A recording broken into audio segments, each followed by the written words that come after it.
Bonjour chers amis, j'espère que vous allez bien, c'est Ivan et je suis très heureux de vous retrouver dans cette nouvelle vidéo dans laquelle on va parler de signes, de synchronicité, de la vie qui nous parle en chaque instant et de comment décrypter les messages. Je vous retrouve tout de suite.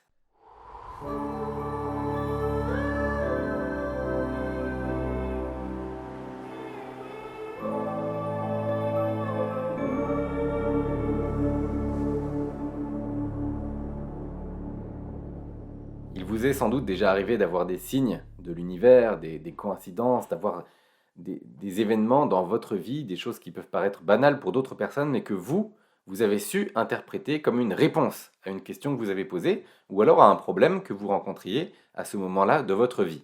À quoi est-ce que cela correspond? Eh bien, c'est la vie qui, ou l'univers, vous l'appelez comme vous voulez, qui vous apporte des réponses à vos problématiques, des réponses aux questions que vous avez pu poser de manière plus ou moins explicite.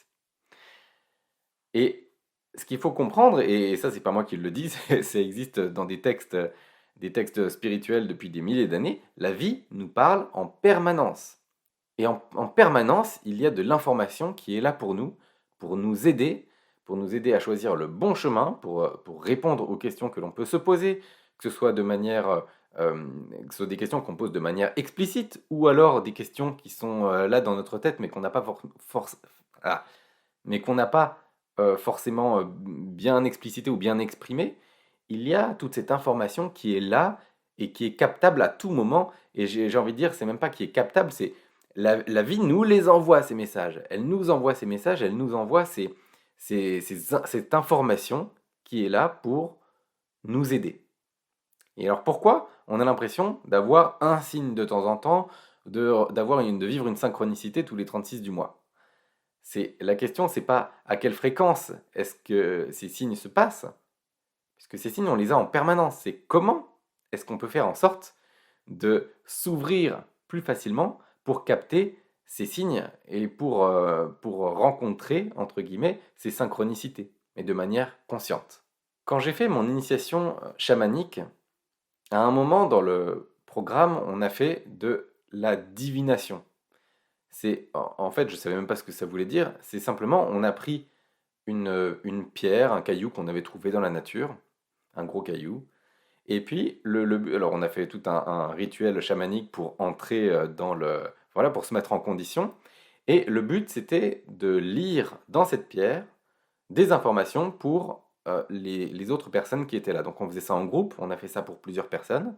Et donc les personnes nous posaient leurs questions, des questions qu'elles soient ouvertes ou qu'elles soient fermées. Les questions ouvertes, c'est bien plus intéressant.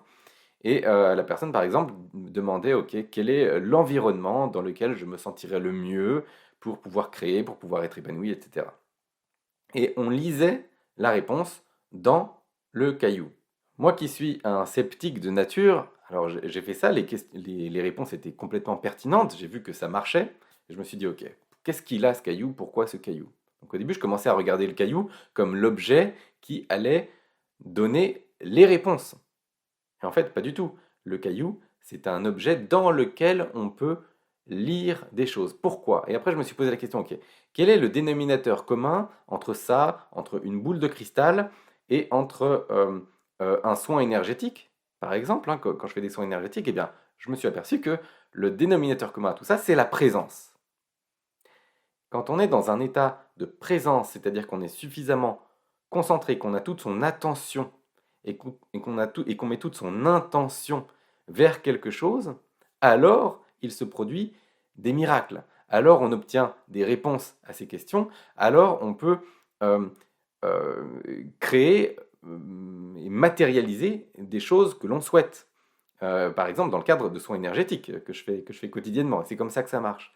Et donc le but, c'est se recentrer, revenir dans suffisamment de présence pour pouvoir être présent aux signes et aux messages de la vie. Et alors avec ce caillou, qu'est-ce qui s'est passé? C'est que ce caillou, c'était formidable parce qu'il permettait de focaliser son attention sur, donc là en l'occurrence, un objet physique. C'est plus facile que de fermer les yeux, ou en tout cas au début, et de focaliser son attention sur quelque chose de précis. Là au moins on a quelque chose de physique, on sait que le sens de la vue, c'est 70% des perceptions que l'on a, donc si la vue on la concentre quelque part, bon, on sait qu'obligatoirement on aura suffisamment d'attention sur quelque chose de donné. Et puis notre intention, évidemment, c'est d'aider la personne de répondre à ces questions. Donc attention et intention étaient là ensemble dans ce caillou. Et ensuite, qu'est-ce qu'on faisait?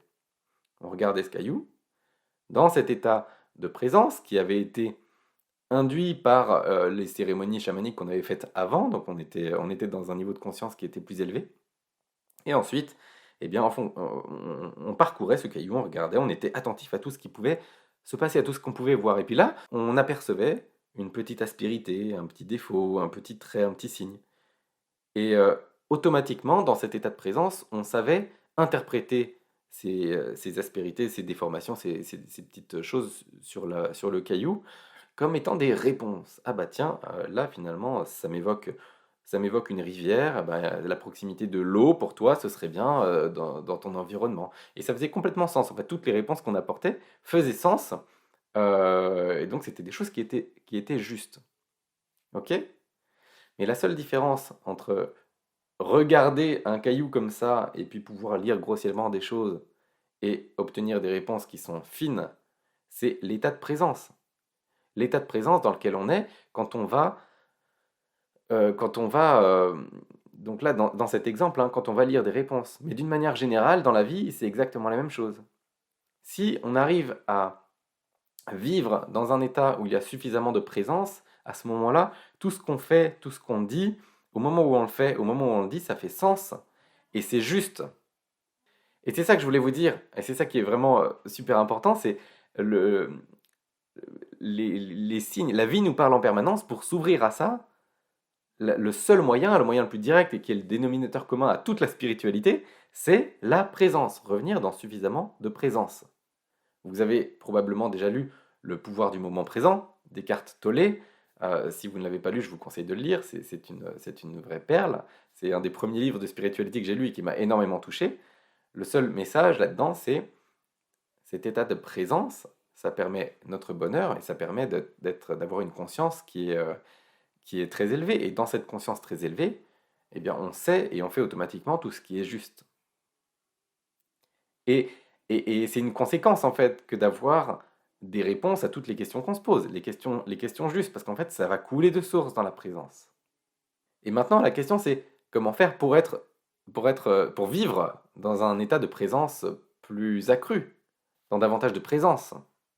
Et bien là, j'ai posté le mois dernier une série de vidéos dans lesquelles j'explique tout un protocole énergétique que je fais quotidiennement et qui permet de revenir dans la présence. Alors évidemment, quand on fait cette pratique, on est dans la présence en fin de pratique, et puis après, la vie peut reprendre le dessus plus ou moins vite. Mais plus on fait ça, plus on arrive à ancrer ces, euh, cette présence, cet état de méditation, en fait, dans lequel on revient vraiment dans son centre, hein, dans son quotidien, plus vite on arrive à rejoindre de tels états, et plus longtemps ils peuvent durer dans la journée. Et donc petit à petit, en pratiquant des choses comme ça, alors je crois que je l'ai appelé rituel énergétique, mais c'est simplement une pratique du quotidien que je propose, vous pouvez en avoir d'autres, vous pouvez tout simplement méditer chaque matin, et bien ça fait du bien, ça permet d'être en présence et ça permet d'être beaucoup plus lucide, beaucoup plus ouvert et beaucoup plus en fait éveillé à tous les signes que la vie va nous envoyer. Et aux synchronicités. Les synchronicités, c'est juste une forme de signe. C'est des signes qu'on reconnaît parce que c'est une sorte de coïncidence qui se passe et qu'on sait interpréter comme étant un message. Voilà, j'espère que cette vidéo vous a plu. Encore une fois, des signes, on en a en permanence, des messages. La vie nous parle en permanence. Et accéder à ces messages, en fait, à ces signes de la vie, c'est accéder à plus d'épanouissement, puisqu'on va tout de suite automatiquement se diriger vers les choix qui sont bons pour nous, capter de l'information qui est juste, et donc qui permet de nous aider nous, qui permet d'aider les autres. Et tout ça, c'est accentué dans un état de présence. Et l'état de présence, c'est une échelle de 0 à 100. Hein. C'est pas on est présent ou on n'est pas présent. C'est graduel, mais plus on améliore sa qualité de présence, plus on essaye, et plus on vit dans la présence, et bien naturellement, plus on va développer toutes ces choses, et plus on va pouvoir euh, suivre les voies qui sont bonnes pour nous, et pouvoir aussi aider les autres. Merci pour votre écoute, je vous souhaite une excellente journée et je vous dis à très bientôt pour de prochaines vidéos.